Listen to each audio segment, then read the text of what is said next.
Okay, good afternoon once more. A suggestion, please, each speaker has to speak at the microphone for the registration of the session. Okay, let's start now with the second part of this beautiful symposium. I leave the word to Jerome Bertherat. Please, Jerome. Well, thank you very much. Yes, I'm very pleased to co-chair this second joint session about MicroPTC from surgery to mini-invasive treatment through active surveillance. There are a lot of new things that are happening in the field, and you will hear about it. So among the chair, we have Renato Cozzi, that you all know, but also Anton Luger, that is a key player for the European Society of Endocrinology because he's the chair of the European Council of Affiliated Society. And as I said, AME is one of the affiliated society, and he plays a very important role with all the European National Society for that. I will say a few words on the slides about what we are doing in the field. I will just restrict that of thyroid.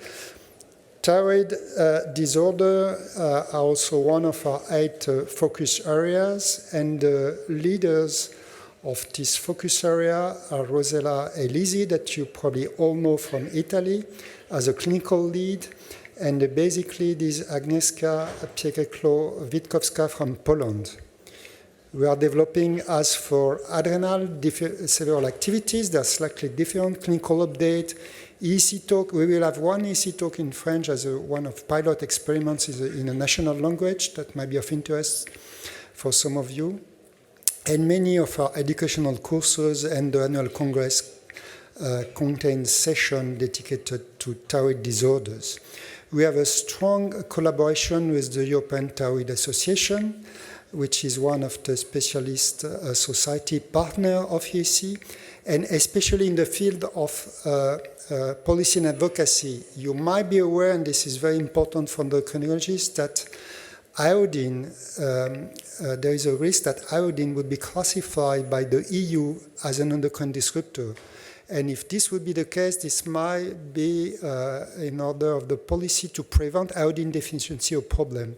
So we are really working hard with ETA to explain to the EU that iodine is important to prevent thyroid disorder and that it should not be classified as other chemical as an endocrine disruptor. And for research, there is also a specific chapter dedicated to thyroid in the research roadmap. So just to mention, taking iodine as an example, that lobbying at the EU level is one of our main activity, and that's important for all of us endocrinologists. We want to lobby for various aspects of endocrinology, not only research, but also healthcare. And the more we are, the more we will be powerful in this lobbying action. And from this point of view, AME is an important partner. And I will just conclude with this last slide to invite you to the annual meeting next May in Stockholm, Sweden.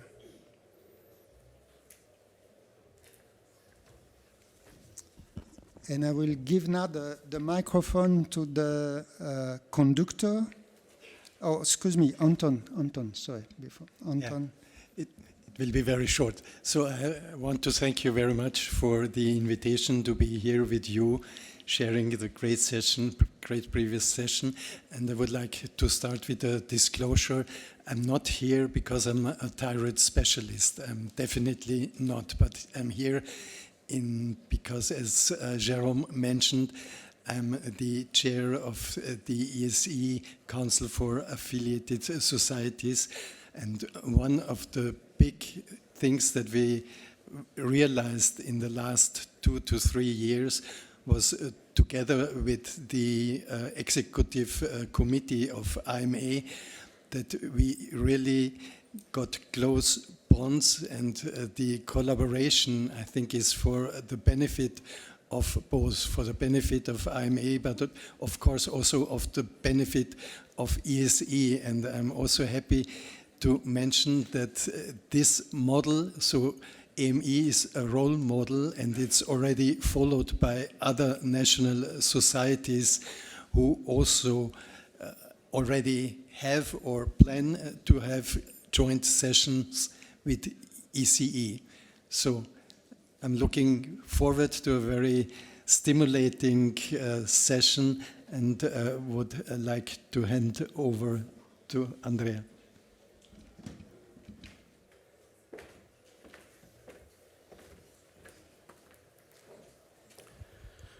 So, good afternoon, and of course, thank you to ESE for this beautiful opportunity. And let's start with this second session, which actually, well, I've got the impression after having listened to the previous session that here we will be at variance with the previous session. We will be, I would say, skating away on the thin ice of something new and not so clear, actually. So let's start with this presentation.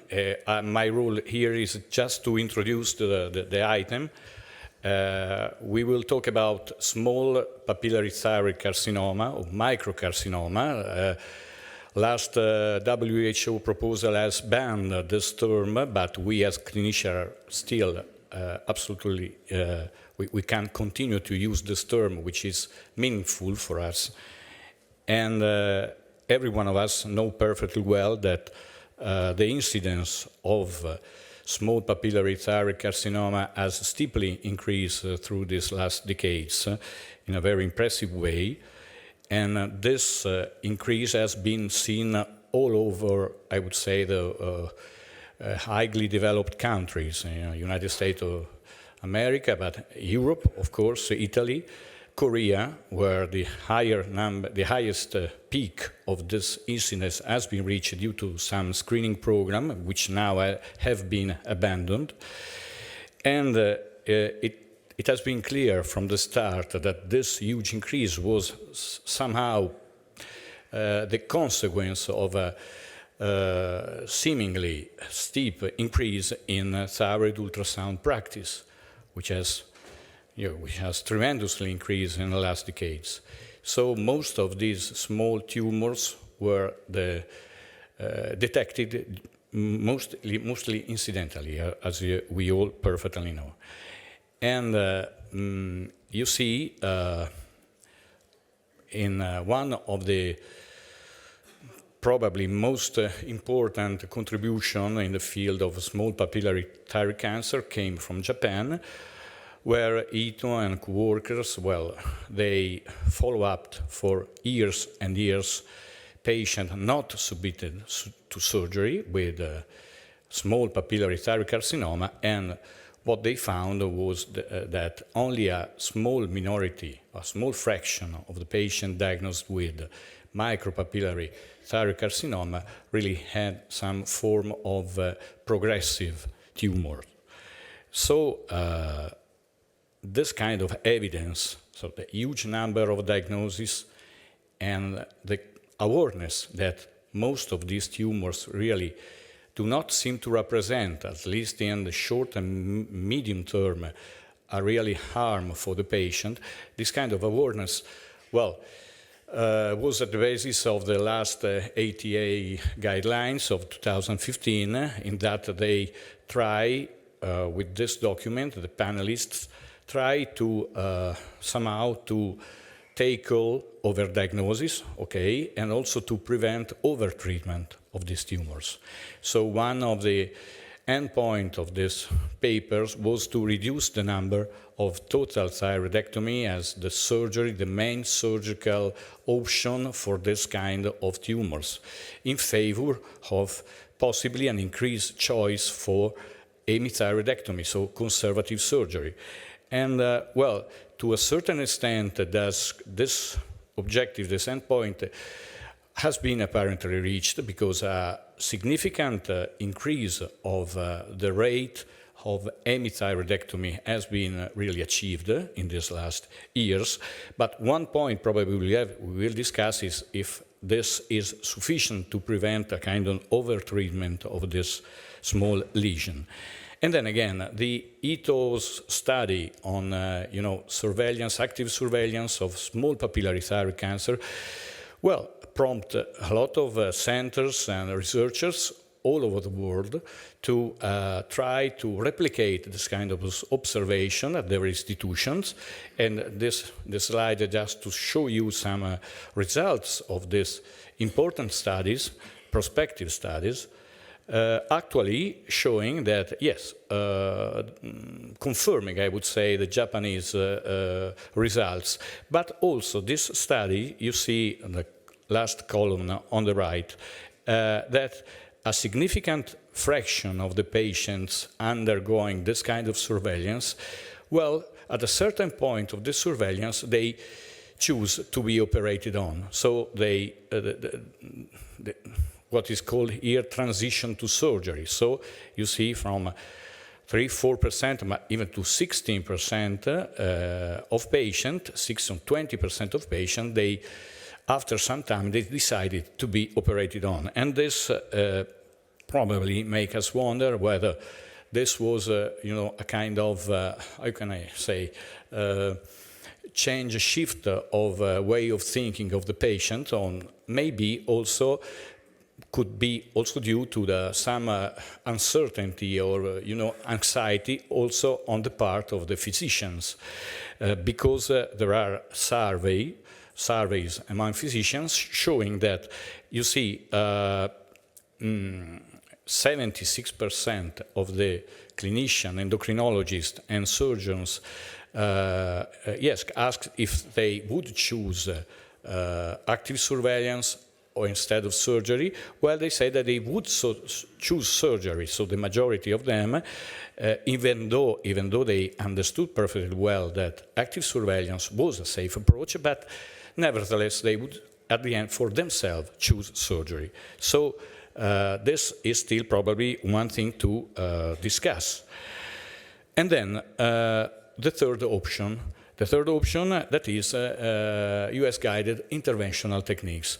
Because in the last years, really, there has been a huge amount of publication reports about series, important series with a number of patients treated, mostly from Eastern countries, from Eastern Asia countries. And you see the number of papers is not lower, publication is not lower than that concerning active surveillance. And results are really encouraging, are really brilliant, in the sense that irrespectively of the kind of technique used for thermal ablation, well, it has been, they record actually, you see, a complete disappearance of the tumors in at least 50 or 60% of cases, with a mean volume reduction rate of tumors around 90-95%. So brilliant results. Sometimes you have really the complete disappearance of the lesions. So apparently this is a feasible option of treatment. And on this basis, yes, some opinion leaders really would think that probably in the future this kind of treatment could, to some extent, substitute traditional surgery for treating this kind of lesions. Well, this is more or less the state of the art on this item. So, how to manage patients with small papillary thyroid cancer in 2024. You see, 23, 24, we are in 24. And just to come back to our everyday practice, I want to show you two cases and ask your choice for this patient. The first one is Anna. Anna, 36 years old. She's a yoga teacher. Nothing relevant in her clinical history. And she has been submitted to a thyroid ultrasound during a routine gynecological counseling. This happens quite frequently in Italy. I don't know, probably also in other countries. And what they found at ultrasound is a small lesion, hypoechoic, solid, more than tall than wide lesion, 6 millimeters, 6.5 millimeters, slightly irregular margins, so it's a suspicious lesion, and which has been was submitted to fine needle aspiration biopsy with a clear diagnosis of papillary thyroid carcinoma. There's some mild, probably initial mild chronic thyroiditis, at least at ultrasound examination, but TSH levels are perfectly okay. So Anna is quite worried about the perspective of undergoing a thyroid surgery, and she thinks that thyroid is important for her wellness, and so she is wondering whether after surgery she will possibly experience some change in her quality of life. She's worried about this. So in Anna, in this kind of patient with this kind of lesion, I would like to know your opinion about these three choices: active surveillance, surgery, or main interventional technique, laser, radio frequency, and so you can use your Mentimeter just to...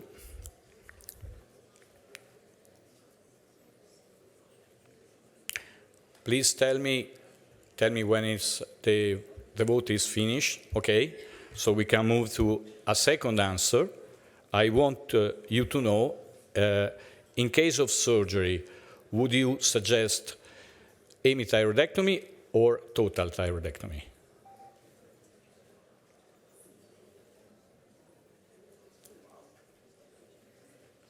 So these are the results for surgery is the leading choice, 70%, okay.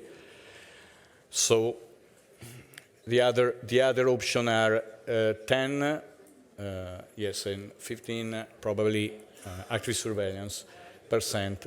So the second question, total thyroidectomy versus AME thyroidectomy. Do your choice.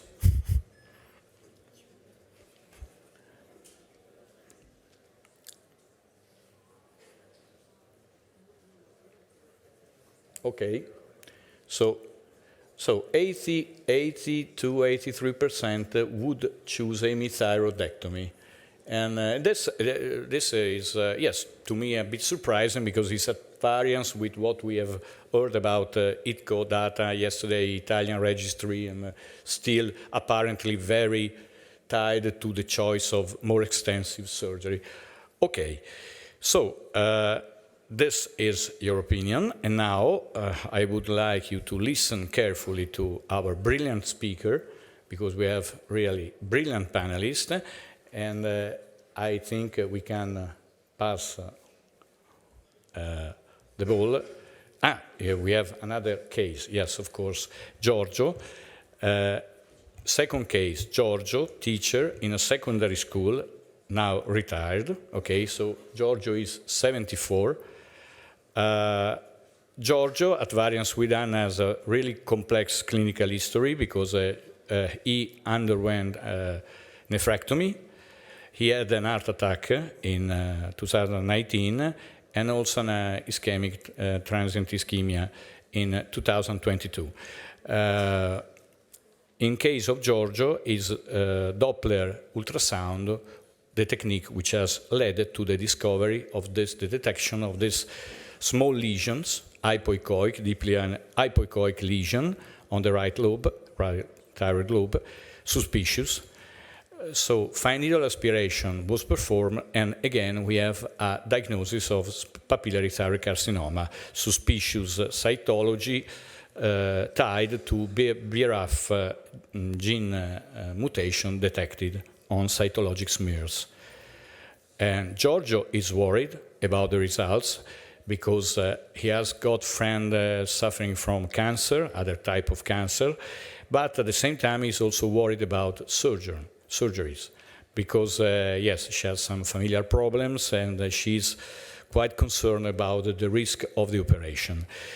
And really, he is wondering what to do and asks the doctor to help him and decide, take for him a very difficult decision. So, in case of Giorgio, can we help him?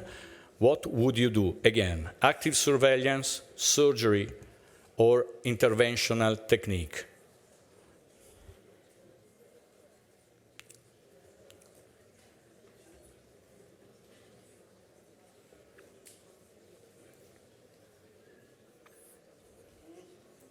don't be shy, make your choice.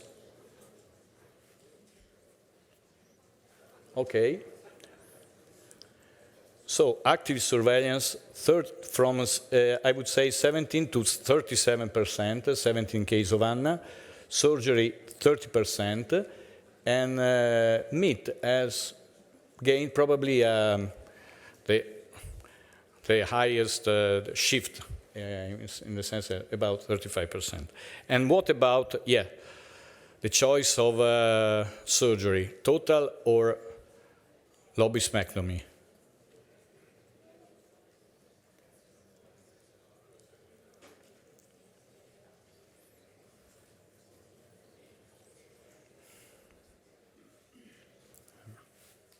Let's see. Okay. So, AME thyroidectomy, 80%. Okay. So, this is our choice. And then, now I leave the podium to our brilliant speaker. So, I think Anton Engelsman is the first one, a brilliant surgeon from Netherlands. So, Anton. Thank you very much. I would like to thank the organization to invite me from the Netherlands to give a talk on surgery for MicroPTC.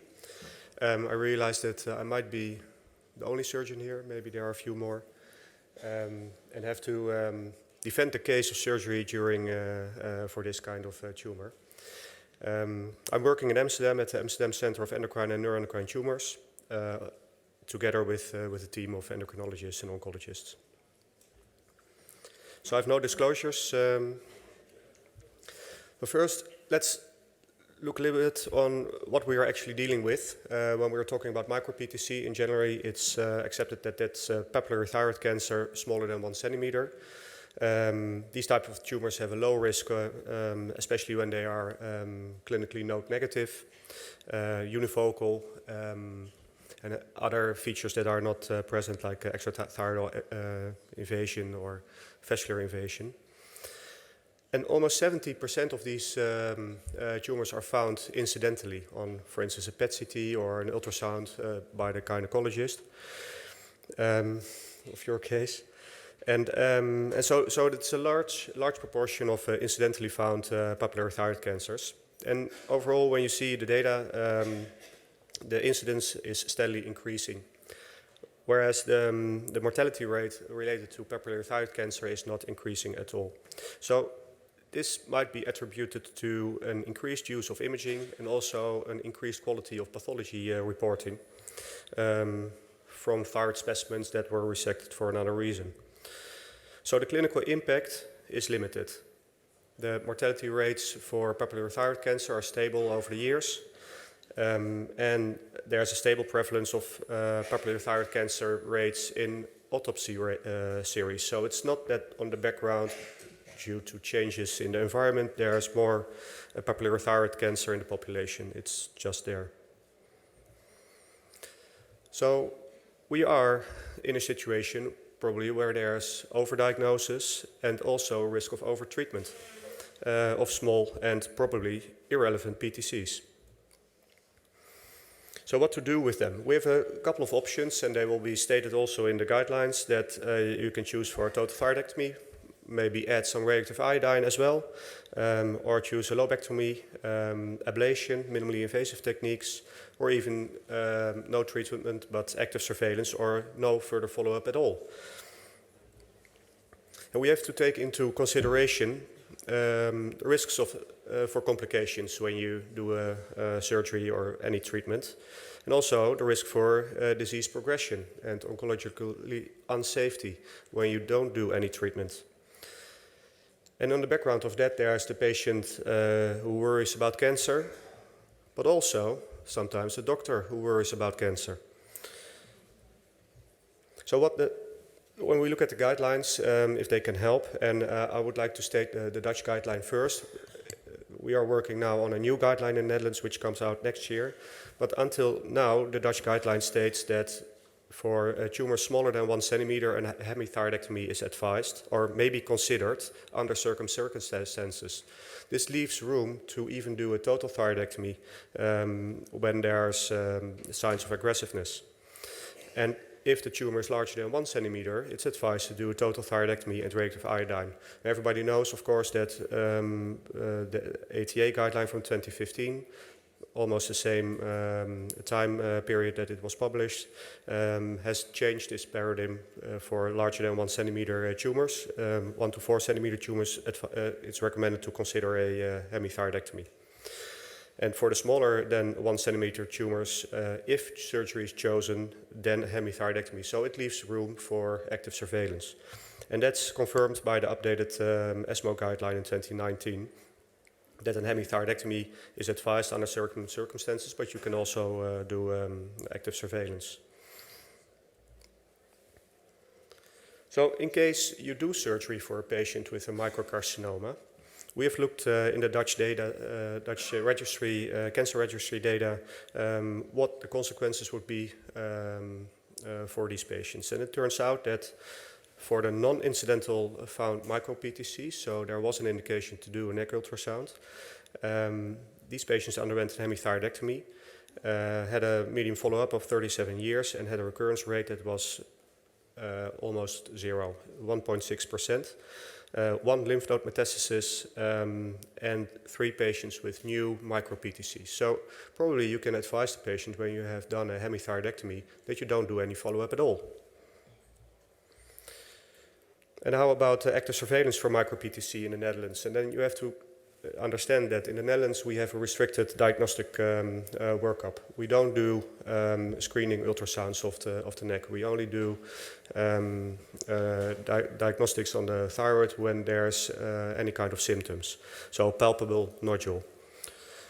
This results in that we find less incidentally found incidentalomas of micro-PTC. But that can also be seen in the data where when you look at the non-incidentalomas, so the PTCs that were found non-incidentally, you see more signs of aggressiveness. The diameter is slightly larger, there's more vascular invasion, there's more multifocality, and there are more lymph nodes involved, as compared to the true incidentalomas. And the numbers mentioned here for the true incidentalomas compare with the studies that are published on micro-PTC in other countries. However, the recurrence rates are overall very low. It really doesn't matter if you have an incidentaloma or a non-incidentaloma, it's still very low. So it's probably safe to offer an active surveillance as an alternative for surgery for micro-PTCs, even in the Netherlands where there's a restricted workup for thyroid nodules.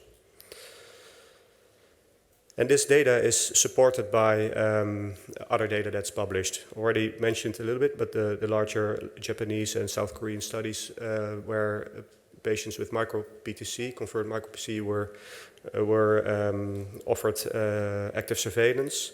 Only a very low percentage of these tumors progressed during 5 or even 10 years. And an even lower percentage of these patients developed lymph node metastasis. So micro-PTC has a very low risk of disease progression and probably has no influence on survival at all. So for the multifocality, I would like to discuss the 2 papers that we published on 1 to 4 centimeter PTCs, because there's not much data available for the micro-PTCs. First of all, even for the 1 to 4 centimeter PTCs, there's a trend to de-escalation where we published a review for the truly low risk PTCs according to the ATA guidelines, and we saw absolutely no difference between hemithyroidectomy or total thyroidectomy on oncological outcome, which suggests that hemithyroidectomy is just as good as total thyroidectomy. And when you look at the disease-free survival rates, those are exactly the same for total thyroidectomy, so total lobectomy, thyroid lobectomy, and total thyroidectomy. So there's a trend to de-escalate. We see it back in the guidelines, and it's supported by the evidence that's published in recent years. And we're limiting the diagnostic workup for MicroPTC. We're limiting surgical therapy. We choose lobectomy for MicroPTC. And we're limiting follow-up after surgical treatment. And also we limit the extent of surgery for larger tumors.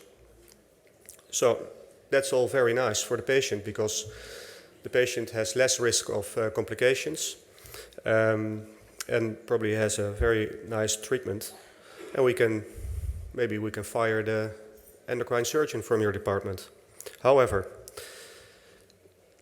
we might want to do some sort of selection on these patients and look a little bit closer into the type of tumors that we're dealing with, and not just plainly de-escalate treatment with all the MicroPTCs. For instance, there are tumor characteristics found on ultrasound which can show features that are suspicious for tumor aggressiveness, such as extrathyroidal extension, invasion, or recurrent laryngeal nerve that is at risk due to the localization of the tumor in the tracheoesophageal region. And also a nice publication from Japan again, where the angle between the tumor and the trachea may predict tracheal invasion of these tumors. So these are all signs for, even in case of MicroPTC, where you might want to choose a more aggressive treatment. And also on the pathological characteristics, it is known that vascular invasion and capsular invasion found in the Dutch population that are independent risk factors for recurrence with quite a high proportional hazard ratio. And then finally, the ATA guideline tells us that multifocality is one of the predictors for recurrence and should be considered as a risk factor.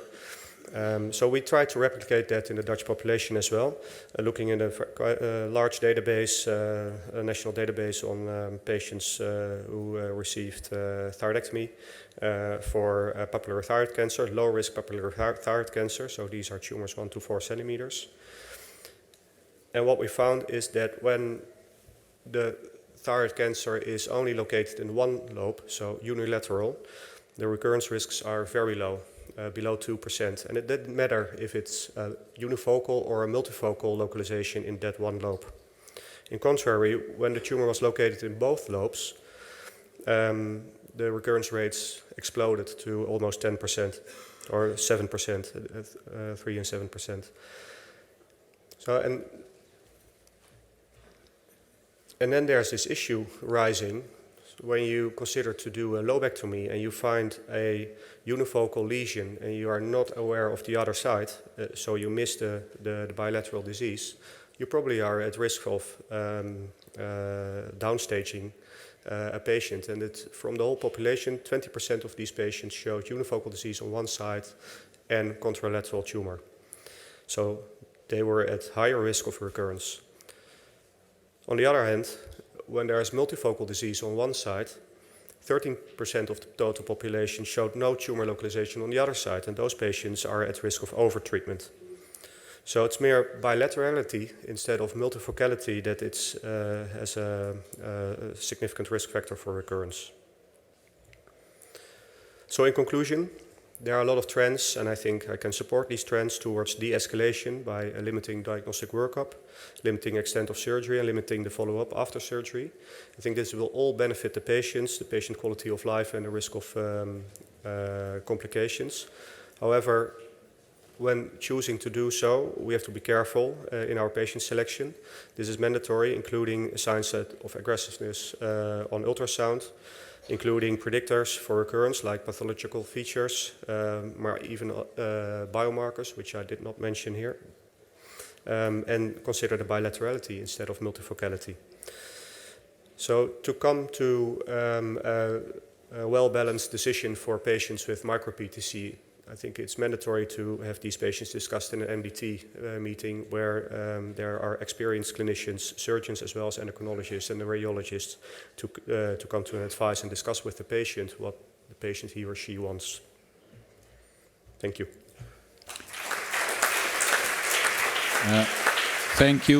Thank you, Anton, for your clear presentation. And now it's time for Professor Galofré from Spain to present his consideration about the other option, active surveillance. And Juan Carlos, please, you're welcome. Okay, thank you for having me here. Thank you to the European Society of Endocrinology. Thank you for the AME. And thank you for having me the opportunity to defend the right thing to do, which is active surveillance. This is quite important. Then I have nothing to disclose related to this presentation. And this is a situation that happens quite often, could happen next Monday when we were at our clinics. Then came a patient with MicroPTC. And then we have a lot of options ahead. I mean, we have, because we are specialists in thyroid, we know that we can treat these patients with surgery or active surveillance or do thermoablation. But at the same time, to our mind, are coming things that, well, what are the recommendations of the international guidelines? I have fear because this could be a tumor or it could be a cancer. Is really a cancer. We could have passed bad or good experience according with these patients that ended up with hypoparathyroidism. We think about the concept of personalized medicine. Many things are coming to our mind with every patient that came to our clinic with this with a micropapillary carcinoma. And then this was what the story goes on. This is a progressive de-escalation. The classic treatment has been very good. For ages, we have been treating these patients with a total thyroidectomy. We have been giving these patients radioactive iodine, and the outcome are perfect. They are but the question is, do really we need to treat these patients? This is a disease that needs treatment. So we are going to this de-escalation from what the surgery to active surveillance, which is what I'm discussing now. The three options are good, are available, but probably we have the best option. Probably is, I'm sure, is active surveillance under certain circumstances. So, what is the experience? The experience of the centers that had been practicing active surveillance is we have a broad experience. We are going to start with an Italian series. This is a series from Pisa, from Dr. Molinaro. And they have been, this is an old paper, so it's 3 years old or 4 years old. I'm sure that the series from PISA is larger now. They have been following when they published these results. Patients during, a lot of patients, around 100 patients during almost 5 years. And the results are that only 3 of them, this is the red lines, the tumor grows and ended up in surgery. The blue lines are those patients that were operating on because the fear of the family or the patients. But they have a lot of patients following up without just with active surveillance, and the outcome is very good. Let's move on with an international sum up. These are patients from Japan, patients from Korea, and patients from the United States. And the blue bars are those patients who the tumor grows, so they ended up in surgery because of the enlargement of the cancer. These are those who have lymph nodes, positive lymph nodes, and the other ones, the green bars, are those who finish at the end. They were operated on because different situations. So you can keep this figure in the mind. 50% of the patients ended up in surgery. And this is a very, very recent paper published in Thyroid from that's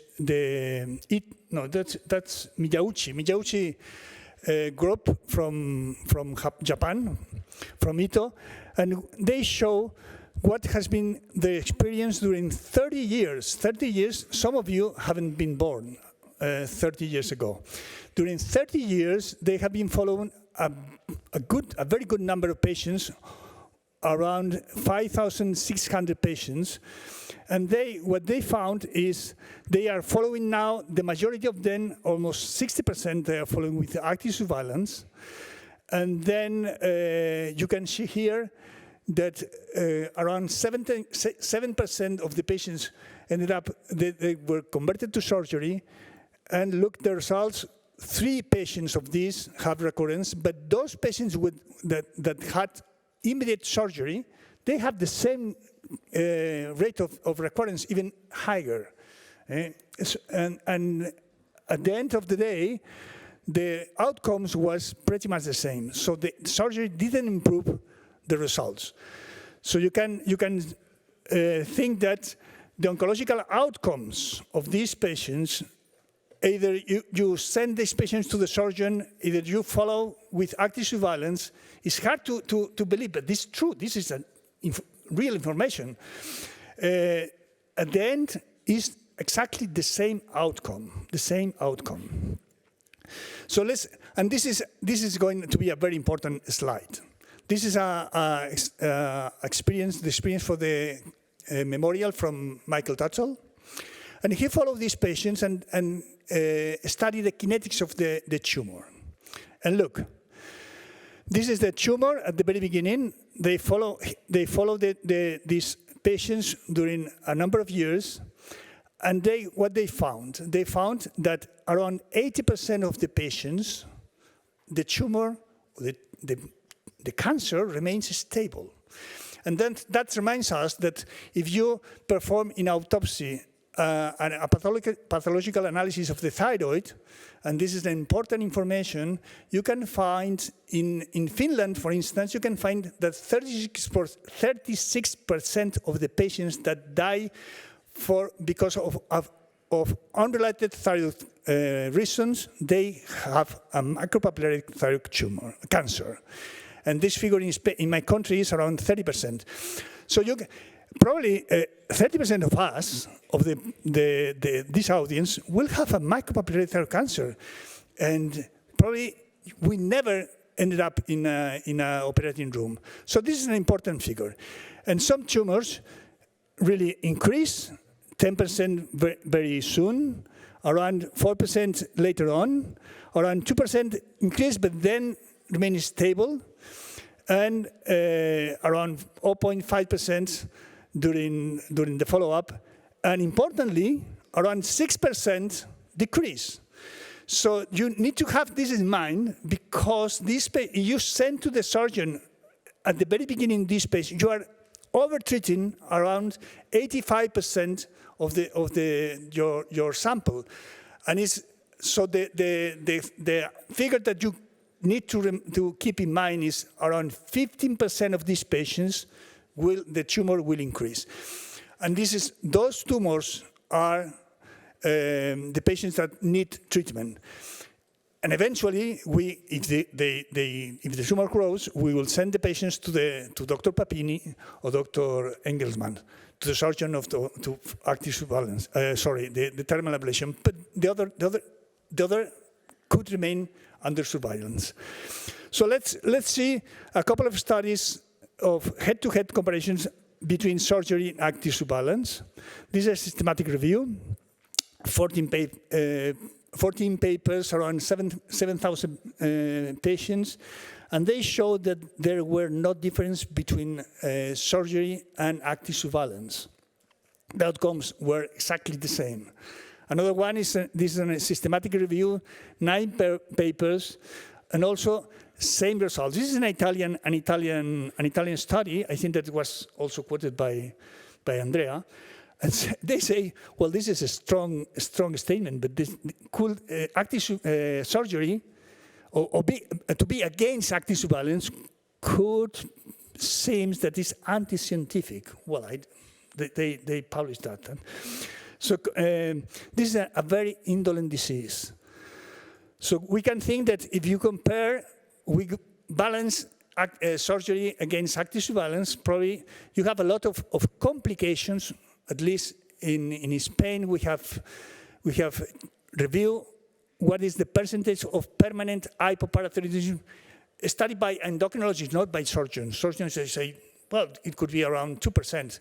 In real life, in my country, it's around 15% of patients that were operated on the thyroid remains with permanent hypoparathyroidism, which is a lot of people. So this is my just to convince you that active surveillance is better than surgery. So let's see what are the guidelines recommendations. Let's start with Italian guideline.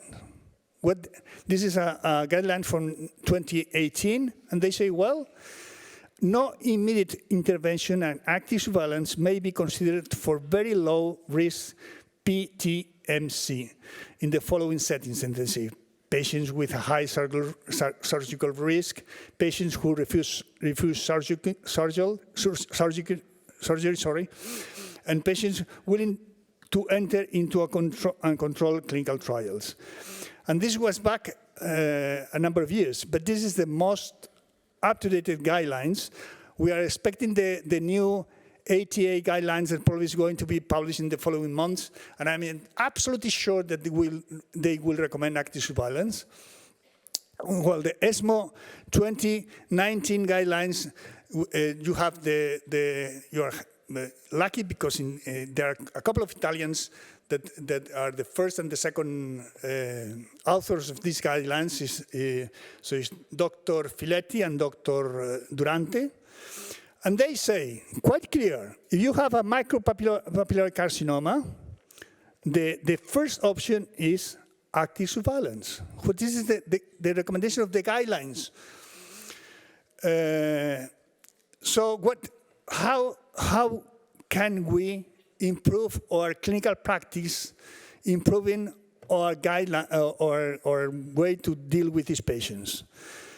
Let's consider the thinking in that patient that is going to come to see us next Monday in our clinic. Well, we are going to consider if he or she merits the active surveillance. What is the suitable candidate? This is a very busy table. Don't panic. I will summarize for you. So let's think that you need to consider three things: the patient, the tumor itself, and the team.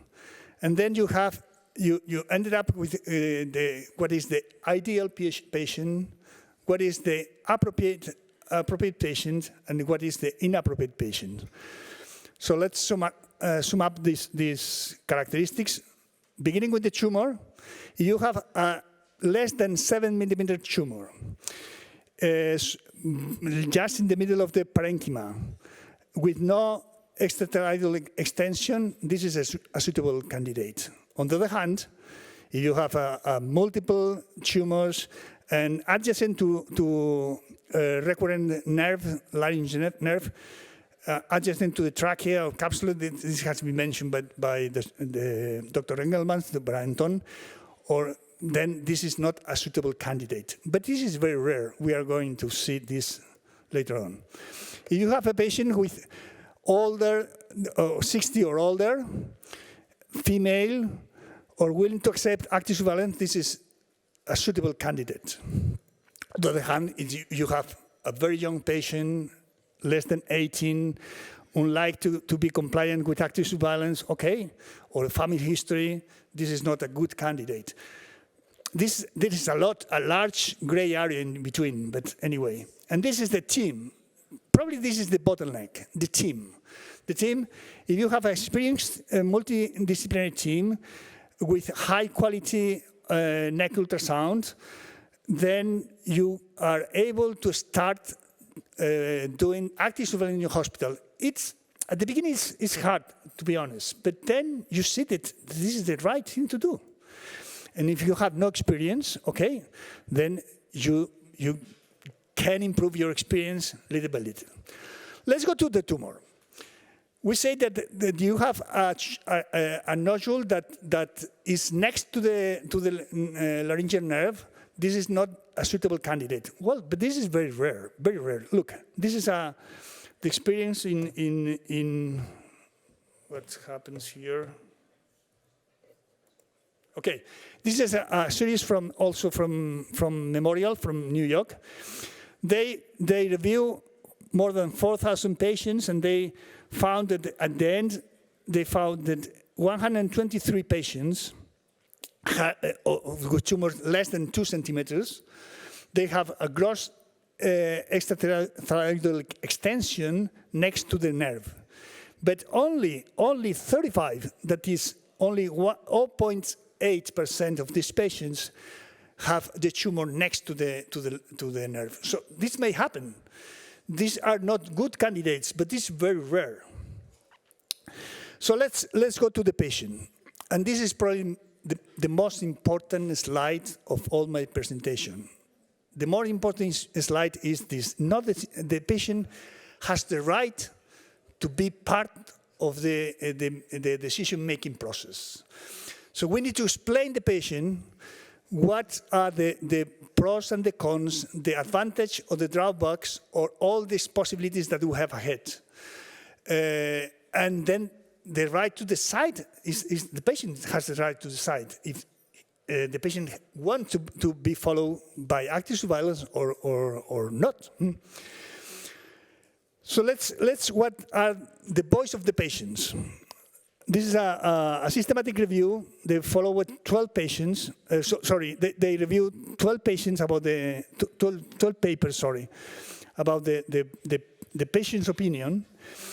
And the conclusion is that sometimes it's very hard. We are doctors. We are quite bossy. I mean, we want the patient to follow our opinions or convictions, and this is not the right thing to do. So we need to improve this communication with the patient and tell the patients what are the options. This is another thing that is interesting. They interview 222 patients, and yes, with tumors of 20 millimeters tumors, cancers.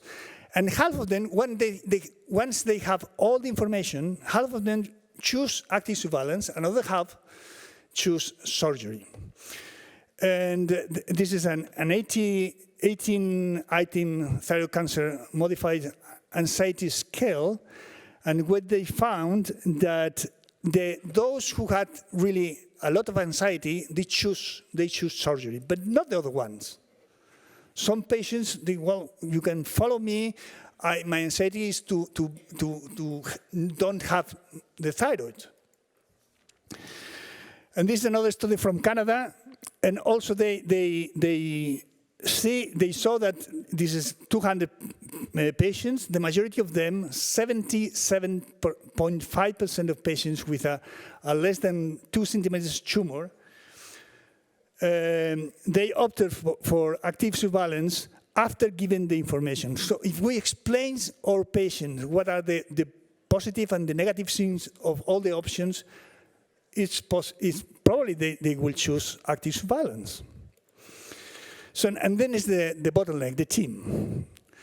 Let's say this is it's exactly this, that mirrors what I have seen here at the beginning of the symposium.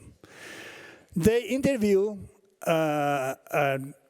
almost 500 doctors in I think it's Canada or United States, I don't remember now.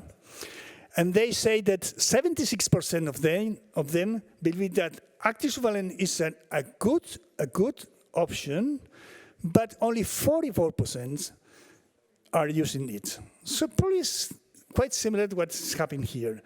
And what are the reasons for that? Well, those who are against the active surveillance were the old doctors. They have a lot of experience, or they have been, but I think that we are endangered species. We are going to be out of order in the next future. But the young people, the young doctors, are more willing to be prone to have active surveillance with the patients. And what are the barriers? The barriers for the active surveillance. In the first time, 80% said, well, the patient doesn't want this. They assume, but they. The second is there's a a fear to lose the follow-up of the patient. I am going to lose my patient. The concern. The third reason is, well, the patient has a lot of worry. And the malpractice lawsuit concern, they are going to lawsuit me. Okay, let's see if this is true. The patient doesn't want. We have seen that 77% of the patients opted for active surveillance once they have all the information. So this is not true. The second concern is loss of follow-up concern. Look, this is a Japanese study. They have that around 80 or 90% of the patients in a time span of 10 years, the patients keep coming to your clinic every year or every 6 months for an ultrasound. So this is not supported by data. More patient worry. We know that this is a Japanese study, that they found that 80% of patients that choose active surveillance, they are quite happy, and they say that this is the best decision they have taken. And eventually, the malpractice law concern, this is supported by guidelines. So I'm sure that Dr. Durante is going to defend you in front of a jury if you have a lawsuit against a wicked lawyer that want to.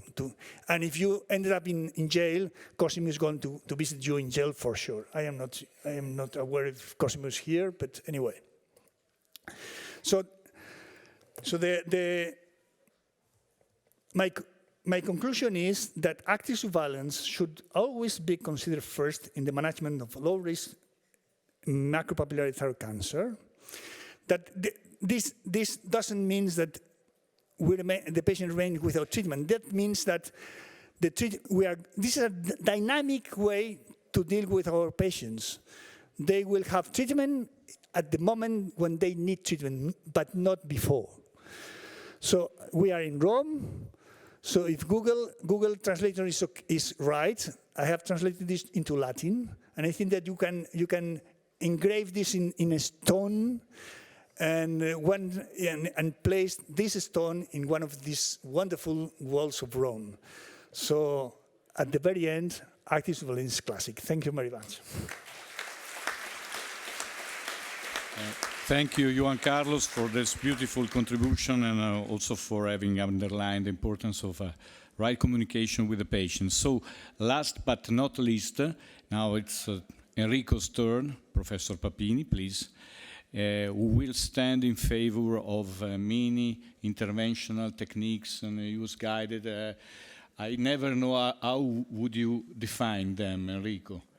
So, please. Well, first of all, it's quite difficult to fight against something that is written in the stone. And anyway, I am in advantage because we had two brilliant and comprehensive presentations that already clearly defined the problem. And after this seminal paper from the group of Ito, that in some way changed the attitude towards the management of a low-risk cancer, we know that we are seeking for the less as the best for the management of a low-risk patients. And of course, as we know, when we have a few features that demonstrate a low aggressiveness of cancer, we can make the choice of not performing any intervention. But, well, here I am in the position of the, defender of minimally invasive technique. And so I went through the famous paper from Ito, and well, it's always appropriate to read carefully the papers and not just the summaries. And as you can see, when we are disaggregating the data, we see that while in old patients the risk of a progression to clinical disease is very low, when we talk about young patients, that is 40 years or less, we much more frequently have a progression of disease at 10 years. That is in 9% of the cases. And a second consideration that is important is that the size of the lesion is relevant, because if we look at the many really micropapillary cancers, that is cancers about 5 millimeters, we see that the risk of progression is quite low, but it increases nearly 5-folds when we have a lesion that is 9 millimeter. And so we have a microcarcinoma and microcarcinoma, we have patient and patient, and we have a size and size. And so, could we find a third way between, well, the risk and costs of a surgery and, well, some kind of anxiety and need of prolonged follow-up for these patients? And we must also remember that while an AME lobectomy is, well, a rapid, easy, and nearly devoid of a major risk or consequences for the patient,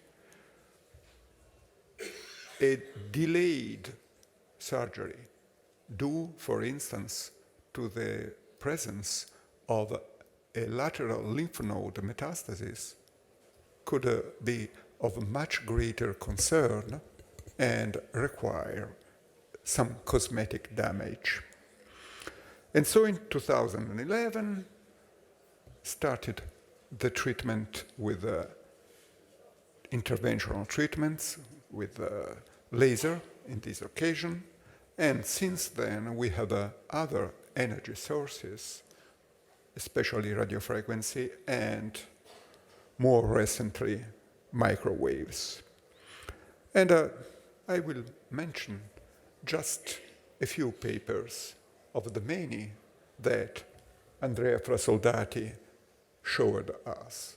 And this is a paper that is in press in thyroid, and is quite interesting because at variance with many previous papers is a very well controlled series. In this series from China, we had a radiofrequency ablation of 308 to PTA and PT1A and PT1B lesions. And the technical success was not only evaluated with the use of ultrasound and contrast-enhanced ultrasound, but was tested with core needle biopsy performed for each patient in the area of the former lesion and on both sides of the lesion. And which were the results? The results were that the persistence of disease just at histological evaluation was at 5 years less than 4%. For persistence of disease, I don't mention an active disease. I just mentioned the persistence of a few viable cancer cells. And in this 4% of persistence, we had predictors of persistence, the size, again, as in the ITO paper, because we had a strong association with the PT1B condition, that is, when we had a larger size of the lesion, and with subcapsular locations, that is, the locations that are more difficult to be treated. And as you can see here, we had a greater risk in PT1B of persistence than in the PT1 lesion. And so, again, you already had a very clear demonstration of these aspects. We have different micropapillary cancers. We still use the term micropapillary cancer, even if you know that we should, leave this term, and you'll have tomorrow a wonderful presentation from the group coordinated by Andrea Frasoldati about the WHO new classification for thyroid tumors. But anyway, in the very low risk papillary thyroid cancers, we can have on the upper right a nodule that can be safely destroyed by interventional treatments, while if you see at the lower right side, you can see how you are at risk of inducing damage because of the position of the lesion. And you already had this image, and you know very well that the risk of tracheal invasion is greater when you have a contact at obtuse angle with the trachea. And we had also some paper that compared in a large number of patients, nearly 900 patients that were matched and follow-up for 4 years, and in patients that were treated with minimal invasive treatment, we had a much shorter procedure time, a very short hospitalization, that is 0 in the interventional treatments, and a much lower complication rate. For these reasons, we had the production of several consensus documents in the last years. It started the European Thyroid Association in 2021 with a joint statement together with the Interventional Radiological Society of Europe. Then we had the statement from several major endocrine societies from different areas of the world that was published on head and neck in 2022. And so, if we want to conclude our consideration, we can say that as for the active surveillance, the indications to the use of minimal invasive procedures should be balanced with the factors that are in favor of surgery. And so demographics are relevant because, of course, old age, comorbidities, contralateral vocal cord palsy, and refusal of surgery are clearly in favor of a not surgical treatment. And the ultrasound factors and the position of the lesion is, of course, of paramount importance. And last but not least, the accessibility of the resources. That is, if you are working in a center with a well-trained radiological team that is, expert in interventional procedures, well, you are quite confident in these techniques. If you work in a center with a high volume surgery for thyroid, you are much more confident in this last option. And so I would like to conclude my presentation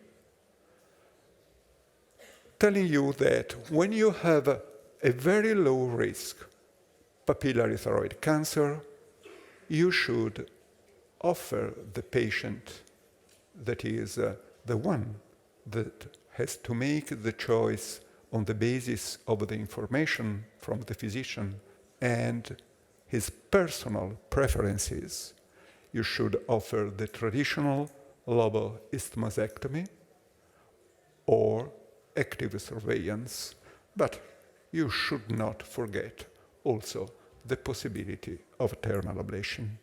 And so, many thanks to you.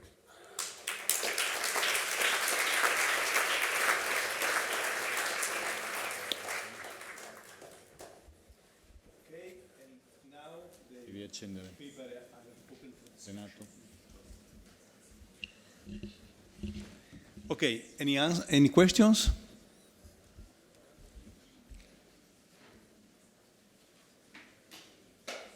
Maybe the speaker should Anton? please, should come in. Please come to the podium. This is a question. Come here. Come here. It's a question to Enrico. I know it was not the topic of your talk, but what is the size limit to consider the minimal invasive techniques? In my opinion, we should stay in the PT1A area because it's demonstrated by this paper, but from several papers before, that with the growth of the size, the probability of a successful treatment decreases.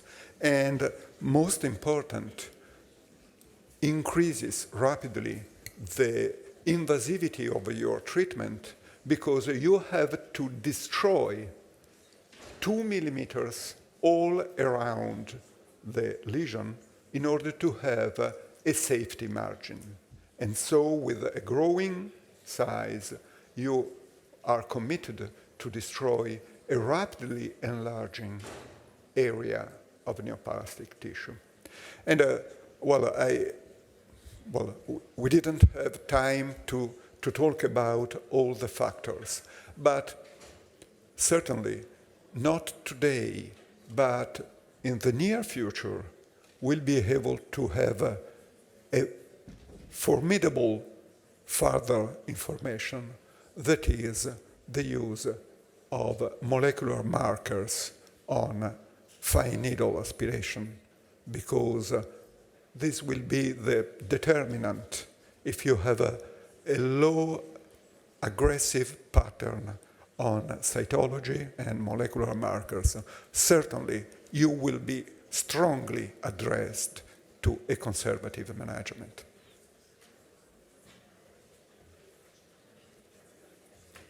Other questions? Okay, if there are not, then Andrea will present us the questions that he said at the beginning, if we change our idea as compared to the treatment of microcarcinoma. Yeah, I would like to know if someone among you have changed his or her mind about the right choice for our patients. So I remind you of the first case, Anna. so teacher, yoga teacher with a 6 millimeters tumor. She's not so keen on being operated on because she's worried about the consequences of thyroidectomy or lobectomy on her health. So after having listened to this beautiful presentation, what about your decision? You would consider active surveillance the first option, or you stay on surgery or interventional technique, radiofrequency, for instance, for Anna? So make your choice, because we are curious about this. If I remember well, before active surveillance 17% and MIT 10%. The rest was on surgery. So let's see. Okay, there rise about more or less double the active surveillance and doubles also the interventional technique options. And what about AME thyroidectomy or total thyroidectomy? Before, yes, there was a large preference for AME thyroidectomy, about, if I remember well, about 83%, if I remember. Okay, it has gained also some other points, so 94% in favor of AME thyroidectomy. And then passing to Giorgio's case, so the 74-old teacher with some cardiovascular morbidity and the incidental finding of a papillary cancer, small papillary cancer in the right lobe, and anxious about possible risks connected to surgery and lefting alone his loving spouse. And what about your choice? Active surveillance, surgery, or interventional technique?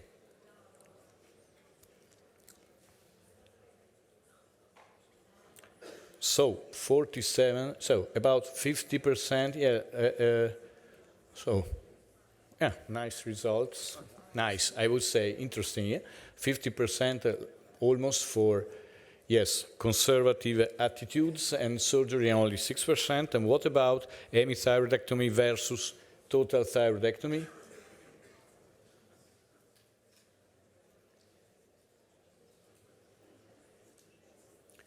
Maybe you are just saying with your choices, please let us alone and stop with this session. Let us go for some rest. But so, okay, 92, so probably the same. So total thyroidectomy only in a minority of patients, 8%. So thank you so much. I think the only reasonable take-home message for this nice session is just that, the choice of the best treatment should always be tailored according to patients and clinical data and so on, and patient preference and values. Yes, I would say that AME thyroidectomy probably is definitely to be considered the only reasonable surgical option, at least if there are no other disease in the thyroid, and if you are certain of, we have listened to monolaterality, possibly. We have to pay attention really to the good ultrasound before surgery. Active surveillance is a safe option, and but we need a center with appropriate expertise, and interventional technique can sure be considered for low-risk patients. But above all, again, I want to underline what Juan Carlos has told you before, and the importance of providing the patient with, I would say, balanced information. And it's not a matter, the physician and patient talk, it's not a matter of try to convince the patient to bring him to your side in any kind of circumstances. We have to listen to his or her preferences, and of course, giving good advice is, first of all, giving a good and complete information. Thank you, and have a nice evening. Okay, we have arrived at the end of these two brilliant sessions. Let me thank Dr. Bertherat, Dr. Luger, European Society of Endocrinology, for this meeting full of news and also of suggestion of treating this disease. Thank you so much.